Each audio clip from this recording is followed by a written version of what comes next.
Steve Conwell is the CEO of Final Ascent. They are a firm advising middle market business owners on creating exit ready companies that attract buyers and sell for maximum value so that they're able to create wealth and a legacy that lasts for generations. Welcome, Steve. Thanks, George. Glad to be Excited. part of your podcast. Yeah, excited to have you on. Tell us a little bit about your personal life, some more about your work, why you do what you do. Yeah. My bride and I met country dancing many moons ago, back in '92. We told both our parents, who were Catholic in Assemblies of God, that we met at UNT. But been married. Gosh, this December will be 30 years, and got two great kids. One that graduated from A&M, so I won't hold it against her. But she's a teacher with Title I schools. It's just amazing. She does kindergarten, calls them her littles, and she's incredible at that. And then our son, he's third generation University of North Texas, and he's going to graduate in December. And so we're empty nesters. So we kind of laugh and say when our friends call and say, "Can you do something?" We can go right now, which is fun. But I'm the CEO, Final Ascent, like you said, and my life's journey is to help middle market business owners navigate that whole exit process. And what do I mean by exit? So how do I get my business attractive in the marketplace and really exit ready, so that if I do a transition to a third party, how do I maximize that value? All that blood, sweat, and tears that they have, the 30 years of building their business, how do they really monetize that so that they can have a lucrative and happy exit, a beautiful retirement, multi-generational wealth? And so it's that navigating that exit journey is it's a process. It's fun. We love it. But it's a roller coaster ride. And so we're there with our business owners as trusted guides to take them through that process and help them get there, especially considering the fact it's probably the only time in their life a lot of them will ever do this. Hmm. And so you got to take it really seriously. And you got to make sure that, we get through that process with them, hand in hand, just guiding them up the mountain on their final ascent, so they can have that kind of wonderful journey and tell their friends after that, having a cigar, that I sold my business and help the next generation for sure. I love it. So I imagine that your daughter always thought, I'm going to be a teacher, and she sounds like a perfect teacher. Me, I'd be an awful teacher. I probably don't have an ounce of the patience that she has. When you were a kid, were you like, I'm going to help people sell their business, or how does that happen?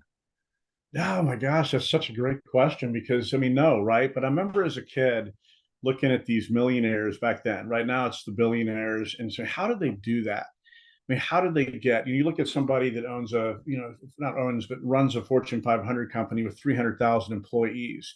How do you do that? How did you get there? And so I was always curious about that.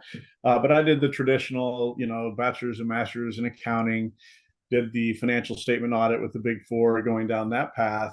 But I was always entrepreneurial, always kind of thinking about new ways of doing things. How do you make it better? Thinking out of the box. And so I think those skill sets helped me. But I was also really fortunate to work on, hundreds of industries, multiple companies, and I've seen a lot of ways to do things. A lot of ways to do things well, and a lot of ways that maybe not so well, right? And so that kind of navigated my journey that way. But I will say my accounting degree, I look at financial statements all the time.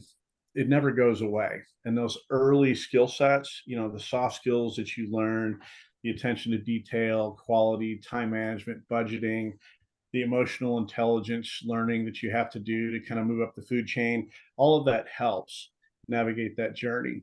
But ultimately, what happened was I was the interim CFO for a residential real estate firm.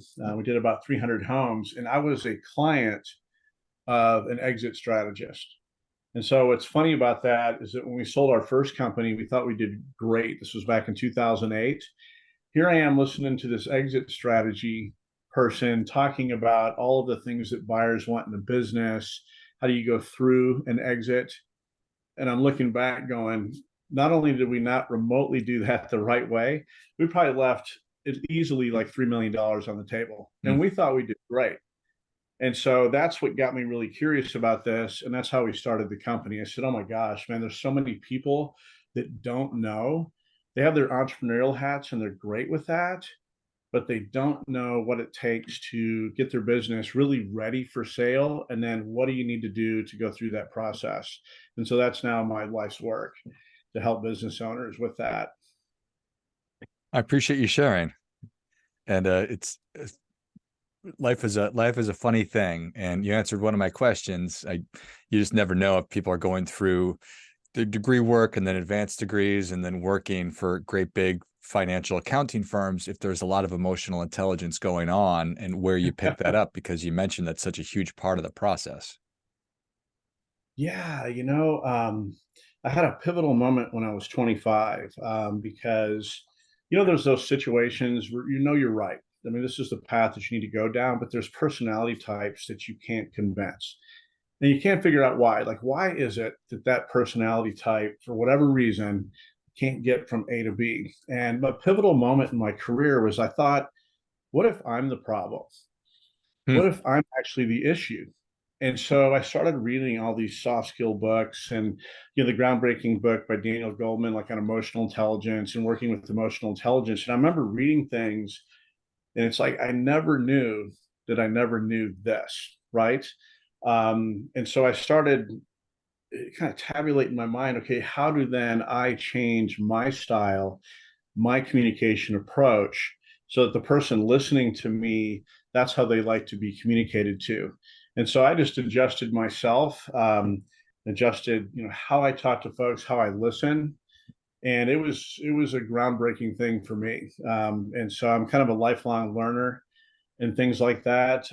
I have to, with my job, I mean, listen to business owners and like the underlying meaning of what's really being said, what the real issue is, and then how do I get them from where we are now to, 2 or 3xing their enterprise value, getting them from really no market that's going to purchase them to attracting a market where multiple buyers are there. And so you have to be willing to kind of humble yourself. They know more in their pinky about their business than you do with your whole body and mind and soul. And so you have to respect that and appreciate it.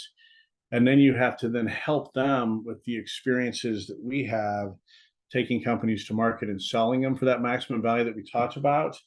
But they have to execute. They have to be the ones that get that entrepreneurial spirit energized, get excited again. Let's go run and let's go grow this thing and see the possibilities. Because the funniest thing about it is that no buyer wants to listen to a seller go, I hate my business. I'm like really sick and tired of it. And so I'm going to sell it to you. They're like, thanks, but I'm going to go somewhere else. Right.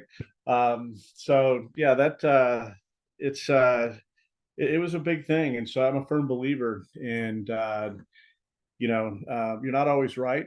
You may not always have the answers. And so listening and kind of helping guide people versus just telling them what they need to do, for me, it's just a great way to do things. What a moment of clarity. What if I'm the problem? To ask yourself that question and then to actually do the work and to dig into it and then to recognize, look at all this stuff that I didn't even know. I didn't even know. And what a difference that's made. Yeah, yeah. My wife and I, we used to do premarital, not counseling, but with our church. And we were the youngest couple doing that. And they would do this speaking of love assessment on the, love communication, 7 love languages of people. And what we realized was that, okay, it's going to be, let's say, his third marriage and her second, is that if you gave them mirrors and said, look, if you don't fix yourselves, what you're doing is you're marrying somebody that's exactly like your previous spouses, but they look different, right? Um, but if you change yourself and you change, how you give love, how you communicate, how you interact with your team, your customers, your key stakeholders, the other hats that you wear, whether you're a son, you're a father, you're a husband, you're a friend, you're a business owner, all of those roles affect, how you are going to, improve things, how you're going to make things better, how you're going to grow your business, how you're going to have your kids be wonderful, contributing, independent members of society, how you're going to have a loving marriage, how you're going to be a good neighbor. So all of that's intertwined. Um, it's the reason why when we're visiting with business owners, we're really kind of getting a flavor for more than just them as a business owner. Because if we don't understand the personal things and what's going on in their life, the big things that are affecting them, that can affect that whole journey. So it's really a kind of a microcosm of a lot of who are you talking to while you're sitting here talking about the business, because it could be that you're talking to the husband at that point, or you could be talking to the son because the dad's got cancer and hasn't told you, and it's stage 4 and they just spent the whole weekend at hospice now, and him getting irritated and upset with you has nothing to do with the conversation, but that what's weighing on their mind, right? So all of that, can factor into a journey that if you're selling your business could take 9 months. There's a lot that can happen during that time, and life comes at you fast. So you have to appreciate it. You have to be willing to be open to changes. And we like to say we're like exit psychologists without the degree, right? Um, Navigating that roller coaster going up and down and the changes and the things that happen. So yeah, it's a fun job. It's a wonderful thing to do to help business owners kind of navigate that lifelong journey that they've had building their companies. And all of a sudden they get to a stage where they say, hey, I'm thinking about selling, and we have to help them get over that finish line, especially considering the fact they may know nothing about this process at all. And that great client that they have that has 60% of their revenue can be holding them back from selling because that's a concentration problem. So they love that client. That's been a wonderful thing for their family. But on the sellability standpoint, buyers are looking at that and going, what if I buy the company and that customer just bails? I can't be the big bad new owner like firing half their employees because we can't service that anymore and we don't have the revenue.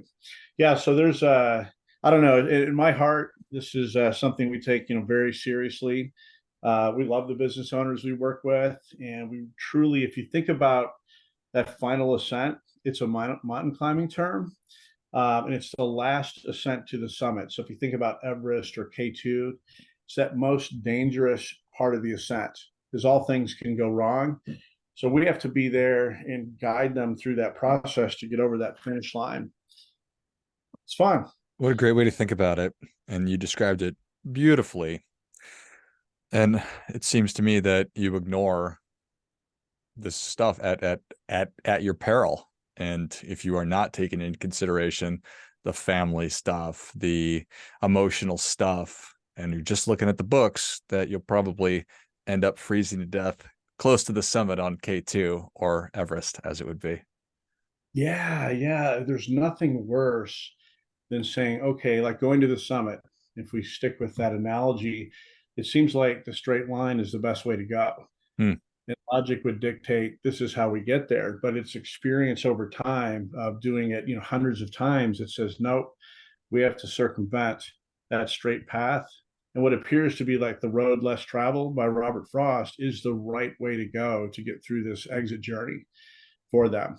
um, because going up those mountains, there are people that they keep up there that have passed away 50, 60 years ago because they didn't look at those risk factors. They didn't think about the fact that the oxygen was low.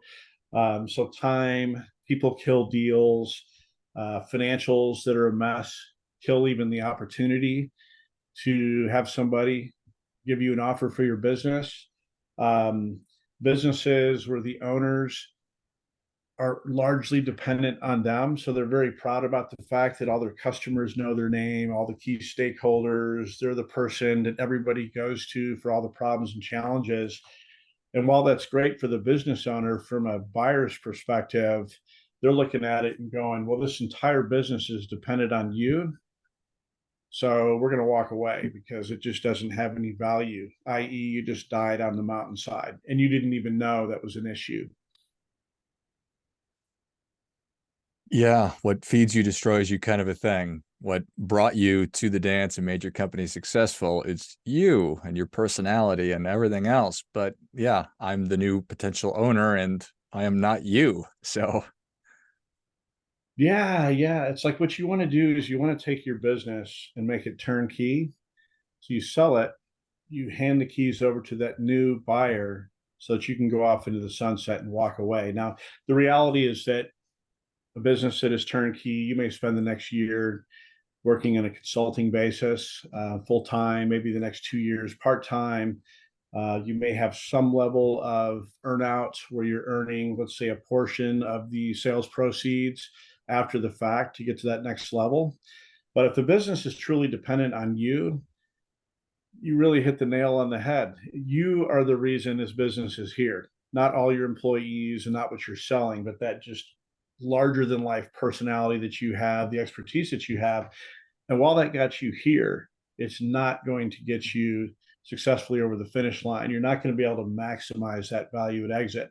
So even if you do get an offer, you're going to get something well below what the expectations of that business owner may be. But that's reality. That will be market value, because what owners tend to forget is these buyers are bigger, they're more sophisticated. They may have bought, 100 companies or more. That's not the only business they're looking at. They may be looking at 200 more at the same time. And so they're going to take your financials unemotionally and with logic. They're going to throw you into their financial planning and analysis systems with their CFOs and analysts. And they're going to say, well, compared to your industry, you're just middle of the road. We want the big shining star, right? We want that purple cow out there that we can grow and scale and take to the next level. Or they may be wanting to look at businesses in multiple industries, but with these earnings, this EBITDA, this revenue range, and you don't compare with the rest of them. So all of that stuff matters. And so if you compound all of that with the fact that the business is the owner, people just walk away. Even if you have good numbers, they'll walk away. Which makes perfect sense hearing that. And you talked earlier how, the business owner, it's their baby. They founded it, they've grown it, and they know more about their business in their pinky than you or I could ever know about it ever. But they're so close to it. And that by very nature of that knowledge and that attachment is a negative thing in a process like this. So it strikes me that you almost need somebody to help you through this process, somebody outside of you or your family. Yeah, I'll tell you and I'm not just saying this because we own a exit planning and Sure. M&A firm, but having strong advisors by your side early, like very early in the process, is absolutely critical. And I'm a living proof, right? I mean, I've got BSMS in accounting. I've worked for the top consulting firms in the world. We had no idea about what a selling process was. Our consulting shop and recruiting shop that we owned, we had about 90 professionals. We got contacted by the number 9 firm in the world wanting to open up their South presence in Texas and kind of the surrounding states. We thought that was great. Now, that's one buyer reaching out on a whim and just happened to catch me. Hey, I'm so and so. We're looking to buy a company. Are you interested in selling? Had never even thought about it. And as highly like automated we were and systematized, and we had everything documented. Like we'd done a lot of things right, except for one minor problem. We didn't have anybody representing us who would have said, no, hold on a minute. We're going to take you through a process. We're going to build the prospectus, like the customer information memorandum, a teaser deck. We're going to take you to market. And that number 9 firm can be part of that process. And we're going to go through that journey, because then you're going to get their best offer. You'll never get their best offer when somebody reaches out to you out of the blue.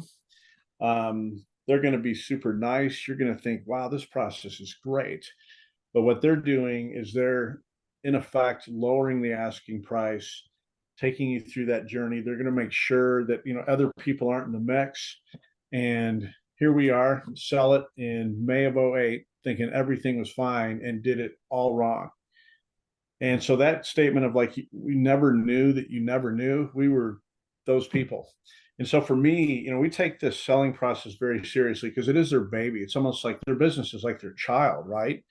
And so after the sale, I mean, they can feel empty inside, almost depressed, because that part of their life is gone now. that big hat they were the owner of so and so this business. All their friends know about that, and so all of that is just really critical.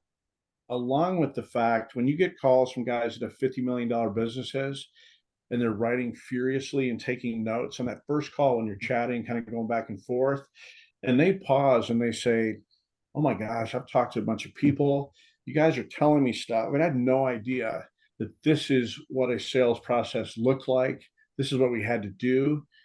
I kept being told that, financial statements are fine, that this process was going to be easy, that we were worth 3 times revenue, which is obviously never the case for the most part."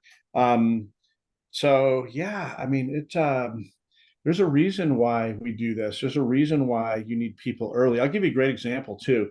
If you have a business and you convert it, let's say you have an LLC, and before 5 years before you're going to sell, you convert it to a C corp, then the original owners, when they have that C corp and they sell the business downstream, it's considered qualified small business stock, and you have a $10 million tax exemption per owner by doing that. But most people, it's like your will. Hey, we need some advisors to come in here and talk to us about this. Like your will, we'll just punt it and do it later. Most people that we talk to completely miss that tax strategy because they're not thinking about it. And so the earlier you can start to visit with people that are in the know, and we're not talking just about companies like ours, but tax strategists with M&A experience, the wealth managers that have business owner clients who have sold their companies and understand all this, the CPAs that have been involved in transactions and understand it, the better off you're going to be to talk to people, think through the issues, and then say, okay, now I have time to get my business ready to exit and attractive in the marketplace, but now I can do the things to maximize that value. I love it. Well, Steve, thank you so much for coming on. Where can people learn more about you? How can they engage with you? Yeah, absolutely. I mean, our website is finalascent.com. So go to the blog. You can learn a lot about a variety of topics in this industry. I'm on LinkedIn a ton. So if you look up Steve Conwell and Final Ascent, I'd love for you guys to connect with me and start those conversations in that journey. And I really appreciate the opportunity to come on to your podcast. This has been a lot of fun. Yeah, enjoyed it. If you enjoyed it as much as I did, show Steve your appreciation and share today's show with a friend who also appreciates good ideas, and any folks that are business owners, obviously. Go to finalascent.com and check out the great resources, read through the blog that Steve was talking about, and then find Steve Conwell on LinkedIn as well. And I will link all those in the notes of the show. Thanks again, Steve. Thanks, George. Appreciate it. Until next time, remember, do your part by doing your best.